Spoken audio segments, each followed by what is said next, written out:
بسم اللہ الرحمن الرحیم۔ السلام علیکم۔ مسلم کیلیگرافک چینل کی طرف سے آپ کو خوش آمدید۔ دینی مدارس، اسکول، کالجز کے طلباء و طلبات اور عام شائقین خطاطی مسلم کیلیگرافک چینل کی وساطت سے اردو، عربی، انگلش خطاطی سیکھ سکتے ہیں۔ اب ہمارے چینل کو سبسکرائب کریں اور بیل آئیکن دبا دیں۔ اردو خط نستعلیق لاہوری طرز تختی نمبر 1 کے ذیل میں دوسری ویڈیو ہے جو مت پر مشتمل ہے۔ اس کی ساخت چھری کی طرح ہے، خاص کر وہ چھری جو مچھلیاں وغیرہ کاٹتے ہیں یا بیچتے ہیں ان کے ہاں ملتی ہے۔ یہ پہلا والا حصہ، اور پھر یہ دوسرا والا حصہ جو ہے دستہ نما ہے۔ اس کی جو پیمائش ہے تقریباً لمبائی جو ہے، یہ جو چوڑائی ہے یہ تقریباً 2 قط ہے، اور جو لمبائی ہے یہ تقریباً 4 قط، اس کو ہم لے کے آتے ہیں۔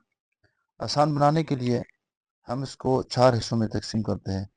پہلا والا جو نوکیلا حصہ ہے یہ سر ہے، یہ جو ڈلوان ہے یہ پیٹ ہے، تو یہ تو شروع میں 2 قط کے بعد اوپر ہے، اور یہ سطح اول کے اوپر سے تقریباً نصف قط اوپر ہے، اور یہ جو پیٹ ہے یہ تقریباً 1.5 قط ہے، 1 سے 1/2 ہے، اور یہ گردن جو ہے یہ 1 قط ہے، اور یہ جو دو دم ہے یہ 2 قط ہے۔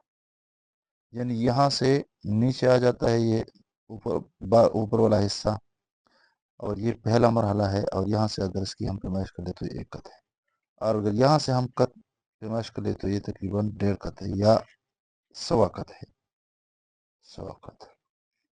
اور یہاں پہ ہم نے پیمائش کی ہے تو 2 قط کے بعد یہ زمین پہ، یعنی جو قط ہے اس پہ جا لگتا ہے، اور اس کے بعد یہ والا حصہ اوپر اٹھتا ہے، اور یہاں پر یہ جوڑ ظاہر کرنا ضروری ہوتا ہے، یہ پیوند اور یہ جوڑ، اور یہ تھوڑا سا یہ علاقہ موٹا ہونا چاہیے۔ اس کی جو لوکیشن ہے سطر اول کے نیچے 1.5 قط کے فاصلے پہ الف سے تقریباً نصف قط اس کے سیدھ میں لے کے آ جاتے ہیں، اور پھر یہاں پر الف سے اوپر یہاں اس کے لیے ہم مستطیل نما شکل بنا دیتے ہیں، 1 2 3 4، اور پھر یہ 1.5 قط یہ اور نصف قط یہ، یعنی لکیر کے اوپر، اور اس کے لیے ہم یہ محنت کرتے ہیں۔ یہاں پہ لے کے آئیں گے، اور پھر یہاں سے پورا قط یہاں پہ رکھیں گے، 1 2 3 اور 4، پھر 1 قط اور نصف قط یعنی 1.5 قط، اور پھر نصف قط۔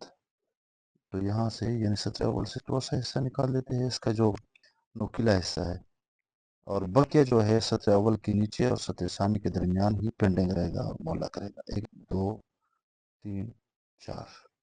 پھر آپس میں اس کو ملا دیتے ہیں، تو یہ 2 قط یعنی پونے قط کے بعد اس کے لیے ہم اس کی گہرائی میں لے کے جاتے ہیں، یہ تقریباً 1.5 قط ہے یا 100 قط ہے، یہ 1 قط ہے۔ پھر آپس میں یہ نقطے ملانے کی کوشش کرتے ہیں، یہ تھوڑا سا یہ حصہ تھوڑا سا نکلا ہوا ہو، تو یہاں سے یہ اندر سے ہم اس کو بنا دیتے ہیں، اور پھر یہ یہاں سے یہاں پہ یہ جا کے لگے گا یہ حصہ، اور جب لگے گا تو 1 قط پہ لگے گا، اور پھر یہاں سے پھر اس کو ہم اس کو اوپر لے کے جائیں گے۔ اسی طرح اندر بھی اس کو یہاں پہ ایک جوڑ بنا دیں گے، یہاں جوڑ بن جائے گی، اور پھر اس کے بعد یہ دونوں حصے، تو یہ سر ہے، یہ پیٹ ہے، یہ گردن ہے، اور یہ دم ہے، جس طرح میں نے بنایا، تو پھر یہ اس کو ہم یہاں پہ رکھیں گے۔ اب اس کو ملانے کی کوشش کرتے ہیں، تو قلم کو کس طرح پکڑ لے، قلم کو تھوڑا سا لمبا پکڑ لیں گے، تو یہ انگوٹھا ہے اور یہ شہادت کی انگلی ہے، درمیانی انگلی ہے، تو زیادہ دباؤ اسی درمیانی انگلی پہ لگے گی، اور گویا کہ تینوں انگلیوں خاص کر اس کا زیادہ دباؤ ہوگا اس پہ، اور یہ دباؤ درمیانی والی انگلی یہ قبول کرے گی۔ تو یہ پہلا والا مرحلہ ہے، اور یہ ہم نیچے ڈلوان میں آئیں گے، یہاں سے اس کی پیمائش کریں گے تو یہ تقریباً 1 قط یہاں پہ ایک مرحلہ، پہلا مرحلہ، اور اس کے بعد یہ زمین پہ جب لگا، 2 قط کے بعد تیسرے قط پہ لگا، تو یہاں پر اس کو ہم یہاں پہ لے کے آئیں گے، اور یہ تھوڑا سا یہ والا حصہ زیادہ استعمال کر لیں گے، اور یہ اندر کی طرف گول کر دیں گے اس طرح، تو یہ جو جوڑ ہے اس کو ہم یہاں پہ تھوڑا سا وقفہ کر لیں گے، تو گویا کہ ہمارا دوسرا مرحلہ مکمل ہوا۔ پھر اس کے بعد تیسرا مرحلہ یہ ہے کہ اس کو ہم ہاتھ نہیں آگے کریں گے اور نہ ہاتھ استعمال کریں گے، بلکہ پرکار جس طرح استعمال کرتے ہیں تو اس طرح اپنی جگہ پہ یہ اس کو ہم گول کرنے کی کوشش کر دیں گے۔ تو یہ ہمارا تیسرا مرحلہ ہے اور قلم نہیں اٹھ رہا، اور یہاں پہ یہ جو ہم نے خط لگا دی ہے اسی کے بیچ میں یہ لے کے آئیں گے۔ تو یہ جو خالی جگہ ہے آنکھ نما، یہ حصہ کھلی رہے گی، اور یہاں پہ یہ جوڑ ہے۔ دوبارہ میں اس کو بھی بنانے کی کوشش کرتا ہوں، اور آخر میں نوک کے ساتھ اس کو مکمل کر لیں گے، اور یہاں پر یہ جوڑ نما شکل یہ بن جائے گی۔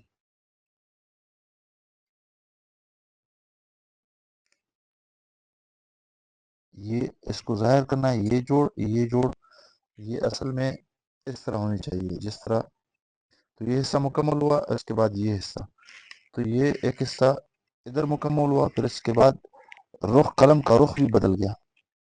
یہاں سے چندان اندازہ مشکل نہیں ہے کہ یہاں پر قلم کتنا استعمال ہوا۔ دیکھو، اگر قلم کو ہم 3 حصوں میں تقسیم کر لیں، تقریباً یہ 4 حصوں میں، تو 3 حصے قلم ادھر استعمال ہوا ہے، یہاں پہ مکمل کا استعمال ہوا قلم، اور پھر یہاں پہ بھی مکمل، اور پھر اس کے بعد یہ 2 حصے استعمال ہوئے یعنی نصف، اور پھر یہاں پہ یہ آخری حصہ دون پہ لگا ہے۔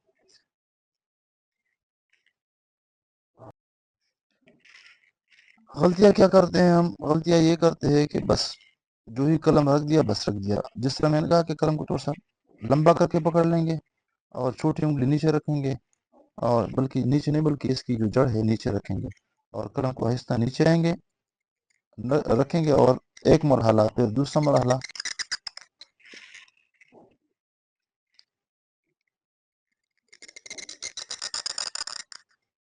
اب یہ جو جوڑ ہے یہ ظاہر کرنا ضروری ہے، ایک تو اوپر نہیں اٹھانا ہے، بس یہ معمولی سے ظاہر ہو جائے۔